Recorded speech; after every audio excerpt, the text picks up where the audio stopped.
तो hello friend, हम आज आपके लिए लेकर के आए हैं क्लास 10th का VVI मैथ ऑब्जेक्टिव क्वेश्चन जो 2025 में पक्का आएगा। इसका 100% गारंटी है कि इसी प्रकार क्वेश्चन बिहार बोर्ड पूछेगा, क्योंकि इस प्रकार क्वेश्चन हर एक साल बिहार बोर्ड में पूछा जा रहा है। तो हम आपको जो प्रश्न हर साल पूछा जा रहा है वैसा ही प्रश्न आपको बताने जा रहे हैं, ताकि आपको एग्जाम में ज़्यादा से ज़्यादा बनाने में आसान हो। तो चलिए देखिए, सबसे पहला प्रश्न आपको बताने जा रहे हैं। पहला प्रश्न दिया हुआ है कि निम्न में से कौन से परिमेय संख्या है। ठीक है, इसको पहले एकदम बढ़िया से समझ लेना। ठीक है, अगर मेरा वीडियो अच्छा लगे तो चैनल को सब्सक्राइब, लाइक एवं कमेंट जरूर करें। कमेंट करें और उसमें अपना जगह का नाम, अपना नाम जरूर इसमें लिखें, ताकि हमें भी पता चले कि मेरा वीडियो कहाँ तक जा रहा है। ठीक है, और इस तरह के जो वीडियो है वो लगातार आते रहेगा। अगर आपको अच्छा लगता है तो कमेंट में डालिएगा किस तरह का आपको वीडियो चाहिए, उस तरह का भी वीडियो दिया जाएगा। और ये जो आपका मैथ वाला है ऑब्जेक्टिव लगातार आते रहेगा। तो चलिए पहला क्वेश्चन आपको बता रहे हैं, निम्न में से कौन परिमेय संख्या है। देखिए, परिमेय संख्या उसी को कहा जाता है जो रूट में रहे और पूरा पूरा वर्गमूल निकल जाए। ठीक है ना, रूट में है अगर वर्गमूल निकल जा रहा है एकदम पूरा पूरी, तो समझ लीजिए परिमेय संख्या। अगर नहीं निकल रहा है तो परिमेय संख्या नहीं है। जैसे देख लीजिए, रूट 3 है, इसका वर्गमूल पूरा पूरी नहीं निकलेगा, ये तो परिमेय होगा नहीं। अब देख लीजिए, ये आपका है 5 + √5, ये आपका परिमेय है, लेकिन ये आपका परिमेय है, इसलिए एक परिमेय और एक अपरिमेय हमेशा अपरिमेय ही होता है। ठीक है, ये भी आपका परिमेय नहीं हुआ। √6 का मान, वो भी पूरा पूरी मान नहीं निकलेगा, ये भी आपका अपरिमेय है। लेकिन प्रश्न कह रहा है कि परिमेय कौन है। तो देखिए, अगर इससे इसे काट देते हैं तो आपको सिर्फ कितना बचेगा, 2 बचेगा। यानी आपका जो है परिमेय संख्या वो आपका कौन निकला, बी निकला। कौन निकला, बी। ठीक है, उसी प्रकार अगला प्रश्न दिया हुआ है कि किसी घनात्मक पूर्णांक a तथा b के लिए a, b का मसा a गुने b का लसा निम्न में से किसके बराबर होगा। याद रखिएगा, इसका जो होता है वो आपका हो जाएगा जाकर के a गुने b, a गुने b। ठीक है, तीसरा प्रश्न कह रहा एक घात वाले बहुपद क्या कहलाते हैं। देखिए, जिसका एक घात होता है ना, यानी जिसका पावर 1 रहता है, उसको बोलते हैं रैखिक बहुपद। कौन बहुपद, रैखिक बहुपद। ठीक है, तो इसमें आपका आ जाएगा सी। ठीक है, क्यों, क्योंकि रैखिक बहुपद जो होता है उसमें सिर्फ एक घात होता है, और इसमें कह रहा है कि एक घात वाले बहुपद कहलाते हैं, क्या कहलाते हैं, रैखिक बहुपद। अगला देखिए, कह रहा है कि त्रिघातीय बहुपद का सबसे व्यापक रूप। तो देखिए, त्रिघातीय बहुपद में नियम है कि इसमें सबसे पहला पावर रहेगा जो आप घात दे रहेगा 3 दे रहेगा, उसके बाद 2, उसके बाद 1, उसके बाद अचर पद रहेगा। तो देख लीजिए, यहाँ 2 है, ये आपका होगा नहीं, 3 से इसमें स्टार्ट होगा, 4 वाला भी नहीं होगा, 3 से इसमें स्टार्ट हो रहा है, यानी 3, 2, 1। ठीक है, ये आपका त्रिघातीय बहुपद है, क्योंकि त्रिघातीय बहुपद में 3 से स्टार्ट होगा, उसका घात कितना रहेगा, 3 रहेगा। ठीक है ना, 3 से स्टार्ट होगा, 3 हो जाएगा, 2 होगा, 1 होगा, उसके बाद फिर अचर पद आ जाएगा, जो कि आपका क्या, डी है।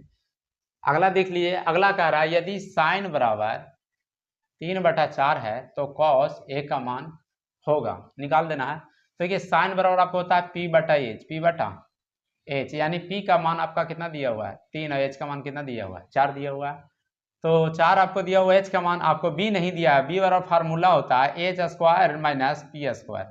H का मान 4 है, 4 का स्क्वायर कर दीजिए, P का मान 3 है, स्क्वायर इसको कर दीजिए, 4 चको 16 और 3 तिया 9, 16 में से जब 9 घट जाएगा तो आ जाएगा 7, 7 का वर्गमूल नहीं निकलेगा, यानी आपका बी का मान निकल गया। और कॉस बराबर होता है, कॉस ए बराबर हो जाएगा B/H, B/H होगा, ध्यान जरा दीजिएगा।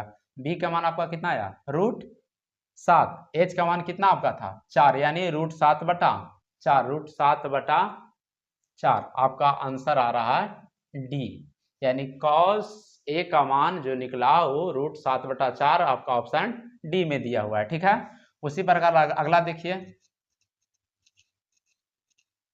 अगला प्रश्न कह रहा है कि प्रश्न 7 देखिए। ठीक है, नहीं, प्रश्न 6 देखिए, 6 प्रश्न कह रहा है tan ए बराबर होगा। तो देखिए, tan के अपोजिट देख लीजिएगा, tan का उल्टा होता है cot। ठीक है ना, तो cot 90 डिग्री -a के बराबर आपको होता है tan ए, यानी cot 90 डिग्री -a बराबर tan होता है, यानी इसका आंसर ए हो जाएगा। ठीक है, उसी प्रकार 7 वाला देखिए, प्रश्न 7 के कह रहा है किसी बिंदु की x अक्ष से दूरी उस बिंदु का क्या कहलाती है? तो याद रखिएगा, एक्स अक्ष से दूरी उस बिंदु का कहलाती है कोटि। ठीक, अगला प्रश्न दिया हुआ है, निम्न में से कौन वृत्त के क्षेत्रफल का सूत्र है? वृत्त का जो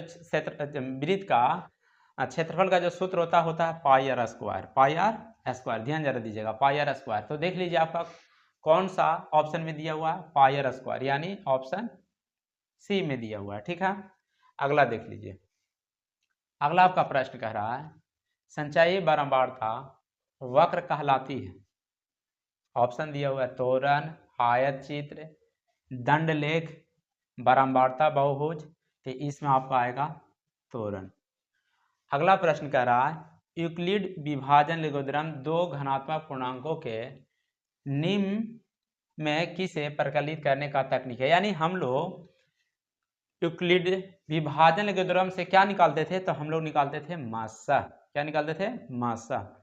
अगला प्रश्न कह रहा है, प्रश्न 11, प्रथम 5 पूर्ण संख्याओं का माध्य कौन होगा? देखिए, पूर्ण संख्याओं का माध्य जब पूछेगा ना, तो पूर्ण 0 से स्टार्ट होता है, यानी 0 से जो संख्या स्टार्ट होगा वो पूर्ण संख्या कहलाएगा। तो 0, 1, 2, 3, ये 4, क्या हो गया? 5 हो गया। 1, 2, 3, 4, 5 हो गया। इसका जितना संख्या रहेगा उतना बटा कर देना, 1, 2, 3, 4, 5, तो इसका बटा कर दो 5। 0 में 1 जोड़ेंगे 1, 3, 3, 6 हो जाएगा 5, 6 और 4 हो जाएगा 10, 10 में 5 से भागा दीजिए, 10 दूनी 5 दूनी 10, 5 दूनी 10 आएगा। यानी इसका जो है माध्य की अगर बात करें तो माध्य इसका आएगा कितना? 2 आएगा। ठीक है, अगला देखिए। अगला प्रश्न आपका दिया हुआ है, प्रश्न यानी 8 बता दिए, 9 बता दिए, 10 बता दिए, 11 बता दिए। ठीक है ना, 5 भी बता दिए, 4, 3 भी बता दिया और 2 भी बता दिए। अब रह गया प्रश्न 12, कह रहा है कि दो वृत्तों का क्षेत्रफल आपको दिया हुआ, उनके त्रिज्याओं का अनुपात निकालिए। देखिए, पहले वृत्त का जो क्षेत्रफल मान लेते हैं पाई आर स्क्वायर होता है, तब पाई R1 बराबर मान लीजिए कितना क्षेत्रफल दे रहा है? 4। अगर R1 के मान अगर निकाल देते हैं, R1 स्क्वायर के 4 बटा कितना जाएगा? पाई।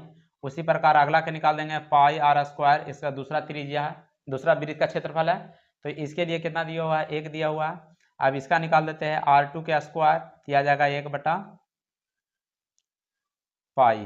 अब अनुपात बराबर अगर निकालते हैं तो अनुपात बराबर निकालेंगे तो 4 पाई बटा 1 पाई, इसे कट जाएगा, 4 बटा 1 आ जाएगा, यानी 4 अनुपात 1, 4 अनुपात 1 आएगा। जरा ध्यान जरा दीजिएगा, 4 अनुपात 1 आएगा। ठीक है, 4 अनुपात 1 आएगा, नहीं 4 अनुपात 1 नहीं आएगा। अब इसको देख लीजिए, त्रिज्याओं का अनुपात ना निकाल रहे हैं तो यहाँ हो जाएगा R1 बटा R2 के होल स्क्वायर। जरा ध्यान जरा दीजिएगा। ठीक है, तो ये जो 4 बटा जो 1 आ रहा है, ये R1 और R2 का जो मान निकलेगा तो इस पर रूट चला जाएगा, तो 4 का वर्गमूल 2 आएगा, इसका वर्गमूल कितना आएगा? 1 का वर्गमूल 1 आएगा, यानी 2 अनुपात कितना आ जाएगा? 1 आ जाएगा, यानी 2 अनुपात 1 आएगा। तो इसका आंसर जो हो जाएगा आपका 2 अनुपात 1 हो जाएगा। ठीक है, क्योंकि देख लीजिए, पहले समझ लीजिए, पहला का क्षेत्रफल दे था 4, दूसरा का भी क्षेत्रफल कितना दे था? 1। ठीक है ना, दोनों को हम निकाल दीजिए। R1 के स्क्वायर 4 बटा पाई आया, और R2 के स्क्वायर 1 बटा पाई आया। ठीक है ना, R1 बटा R2 के होल स्क्वायर कर दिए, यहाँ पाई से पाई काट दिए, 4 बटा 1 बचा, इसका वाला जो स्क्वायर है ना, इसको रूट में डाल दिया। जब रूट में जब डालेगा तो 4 का वर्ग 2 आएगा, 1 का वर्ग 1 आएगा। इसको जब अनुपात में निकालेंगे, यानी R1 का अनुपात R2 कर देंगे, तो आ जाएगा 2 अनुपात 1 आएगा। ठीक है, 2 अनुपात 1 आएगा, 2 अनुपात 1 कर दिए। ठीक है, अगला प्रश्न देखिए। अगला प्रश्न जो है आपको दिया हुआ है, अगला प्रश्न है tan थीटा रूट थ्री। जरा ध्यान जरा दीजिएगा। ठीक है, tan थीटा रूट थ्री, तो tan थीटा के tan थीटा रह दीजिए। जानते हैं tan में कितना का होता है? 60 में, यानी tan 60 डिग्री का मान होता है। रूट थ्री जो होता है tan 60 का मान होता है। अगर tan से tan काट देते हैं, जो थीटा बच रहा है, यानी थीटा और आपका कितना डिग्री का कोण बना दिया? 60 डिग्री का, यानी आपका आंसर आ गया डी। ठीक है, अगला प्रश्न देखिए। अगला प्रश्न आपको दिया हुआ है, यानी 12 और 13 बता दिए। ठीक है ना, 14 प्रश्न देखिए। 14 प्रश्न कह रहा है कि cos 60 डिग्री प्लस 1 और cos 60 डिग्री माइनस 1। देखिए, cos 60 का मान होता है 1/2, प्लस 1 के 1 कर दीजिए, cos 60 के मान हो जाएगा 1/2, माइनस 1 के 1 कर दीजिए। जब एलसीएम ही निकलेगा तो एलसीएम निकालने पर कितना आएगा? 2, तो 1 के 1 आ जाएगा, आ जाएगा, 1 में 2 से गुना करेंगे 2, इसका एलसीएम आएगा 2, आ जाएगा 1 के 1, 2 के 2। अब 3 बटा आ जाएगा 2, 1 में से जब 2 घटेगा तो आ जाएगा जाकर के -1 बटा 2, 2 से 2 कट जाएगा, यानी 3 बटा -1, इसमें भागा जब दीजिएगा तो माइनस आ जाएगा 3, यानी 14 का जो आंसर होगा वो हो जाएगा -3, यानी बी वाला आंसर हो जाएगा। ठीक है, अगला प्रश्न देखिए। अगला प्रश्न आपको 14 बता दिए, 15 प्रश्न देखिए। ठीक है ना, 15 प्रश्न, 15वां प्रश्न कर रहा है, यदि अल्फा और बीटा बहुपद f(x) बराबर x² प्लस x प्लस 1 के मूल हो तो अल्फा 1 बटा अल्फा प्लस 1 बटा बीटा का मान होगा। तो देखिए पहले इसको निकाल दीजिए, 1 बटा अल्फा प्लस 1 बटा बीटा, एलसीएम अगर निकालते हैं तो कितना आएगा, अल्फा इंटू बीटा आएगा। ठीक है, अल्फा इंटू बीटा आ जाएगा। अब आ जाएगा यहाँ जाकर के अल्फा से अल्फा कट जाएगा तो यहाँ आ जाएगा बीटा, और यहाँ बीटा से बीटा कट जाएगा, ये कचे जाएगा अल्फा।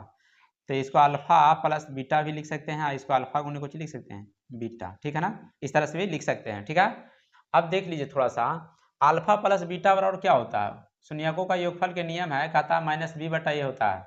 जब अल्फा प्लस बीटा का जब मान निकालेंगे ना तो आपका होता है माइनस बी बटा ए। तो यहाँ बी के मान जरा देख लीजिए, ए और बी का मान कितना है, 1 बटा कितना जाएगा 1। अब अल्फा गुने बीटा बराबर सूत्र होता है सी बटा ए, सी के मान कितना है देख लीजिए, ए बी और सी, ए भी है 1 बटा 1।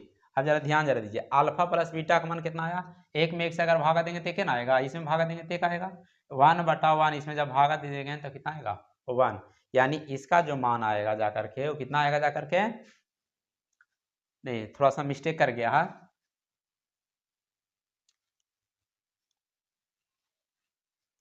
ये होता था जाकर के माइनस बी बटा ए होता है। ठीक है ना, माइनस बी बटा ए, यानी आपका आएगा ये माइनस में जब भागा देंगे तो आपका आ जाएगा माइनस में, यानी -1 आएगा।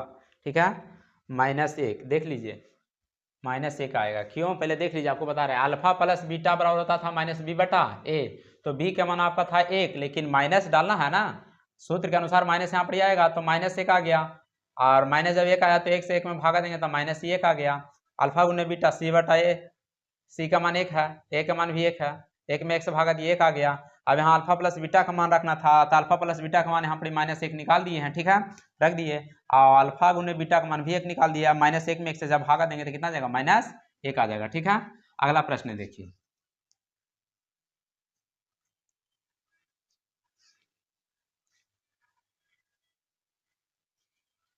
अगला प्रश्न 16 देखिए, कह रहा है एक द्विघात बहुपद के मूलों का योगफल तथा गुणनफल क्रमशः 2 और कितना दिया हुआ है 15 दिया हुआ है। तो देख लीजिए, योगफल में कुछ निकलता था -b बटा ए, तो यहाँ आपको कितना दिया हुआ है 2। ठीक है, और अल्फा गुने बीटा में निकलता था c बटा ए, सी का मान कितना दिया हुआ है, तो सी के मान अल्फा गुने बीटा, यानी अल्फा गुने बीटा का मान दिया हुआ है माइनस कितना 15। जरा ध्यान जरा दीजिएगा, तो आपका जो b बराबर हो गया माइनस कितना आ गया 2, और c बराबर कितना आ गया -15 आ गया। ठीक है, a बराबर पूछना था कितना है 1, a बराबर कितना है 1, यानी a बराबर आपका 1 हो रहा है, b बराबर -2 हो रहा है क्योंकि वाला माइनस यहाँ चला जाएगा, और c बराबर आपका -15 आ रहा है। तो देख लीजिए किसमें मिल रहा है -15 और -2 आपको मिल रहा है जाकर के प्रश्न डी में मिल रहा है। ठीक है ना, -2 यानी x² -2x -15 इसमें मिल रहा है। ठीक है ना, यानी b का मान देखिए, a हो गया, ये b हो गया। ठीक है ना, b का मान -2 आया, -2 गया, और d का मान c का मान कितना आया था -15, यहाँ -15 हो गया। ठीक है, अगला प्रश्न देखिए, प्रश्न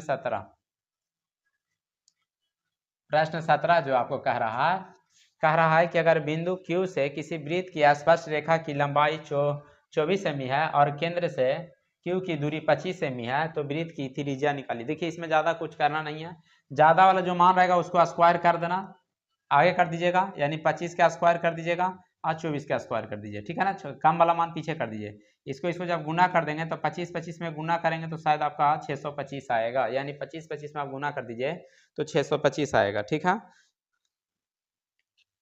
25 के गुना करना है। ठीक है ना, यानी 25 गुने 25 आपका 625 होता है, 24 में जब गुना करिएगा तो आपको आ जाएगा जाकर के 576। ठीक है, अब 576 को जब घटा दीजिएगा 625 में से तो आपका आ जाएगा जाकर के 49 और 49 का वर्गमूल कितना था 7, यानी आपका आंसर आ गया 7 सेमी। इस तरह के जब भी प्रश्न अगर दिया रहे तो आप ज़्यादा कुछ नहीं करना, इसमें सिर्फ यही करना है कि आपको जो ज़्यादा वाला जो मान रहेगा उसको आगे रखिएगा और जो कम वाला मान रहेगा उसको पीछे कर दीजिएगा। आगे वाला मान को स्क्वायर करके पीछे वाला मान को घटा देना स्क्वायर करके, ठीक है।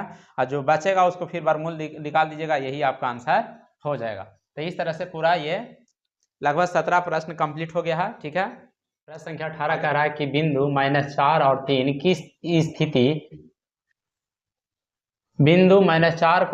की स्थिति किस पाद में है। तो याद रखिएगा, देखिए ये आपका होता है पाद, ये होगा प्रथम पाद, इसमें होता है प्लस प्लस, ठीक है ना। और ये होता है आपका दूसरा पाद, ठीक है ना। दूसरा पाद में आपका होता है माइनस और प्लस। तीसरा में होता है, ये तीसरा पाद है, इसमें होता है माइनस और माइनस, ठीक है। और चौथा पाद में आपका होता है प्लस और हो जाएगा जाकर के आपका माइनस, ध्यान दे दीजिएगा, ठीक है ना। तो देख लीजिए इसमें कह रहा है -4 और 3, आगे माइनस और फिर जो पीछे वाला वो क्या है प्लस है, किस पाद में आएगा। तो देख लीजिए माइनस और प्लस किस में आता है द्वितीय पाद में, यानी इसमें आपका चला जाएगा। अगला देख लीजिए, फिर उसी प्रकार प्रश्न पूछा निम्न में से कौन परिमेय संख्या है। इसका वर्गमूल निकल जाएगा, पूरा वर्गमूल रहेगा, अति वर्गमूल निकल जाएगा, परिमेय संख्या रहेगा। अगर वर्गमूल पूरी नहीं निकलेगा तो परिमेय संख्या कभी नहीं हुआ, कि √3 का वर्गमूल नहीं निकलता है, ठीक है ना। निकलेगा लेकिन पूरा मान नहीं निकलेगा पूरी, इसलिए ये भी आपका परिमेय नहीं होगा। इसको काट दीजिए, आपका 4 बचेगा, ये आपका परिमेय होगा, ठीक है। अगला प्रश्न कह रहा है प्रश्न 20 कि निम्नलिखित में कौन बहुपद नहीं है। देखिए आप ध्यान से जरा देखिएगा, बहुपद नहीं है, जिसका पावर अगर माइनस में रहेगा वो बहुपद नहीं होगा। देखिए इसका 2 है, 1 है, ठीक है ना, 3 है, 2 है, इसका जो पावर है ये आपका कौची में आ जाएगा माइनस में आ जाएगा। नीचे से जैसे अगर ऊपर भेजेंगे तो कौची आ जाएगा माइनस में आ जाएगा, ठीक है ना। यानी ये आपका बहुपद नहीं है, ठीक है ना, यानी ऑप्शन सी। चलिए कंप्लीट हो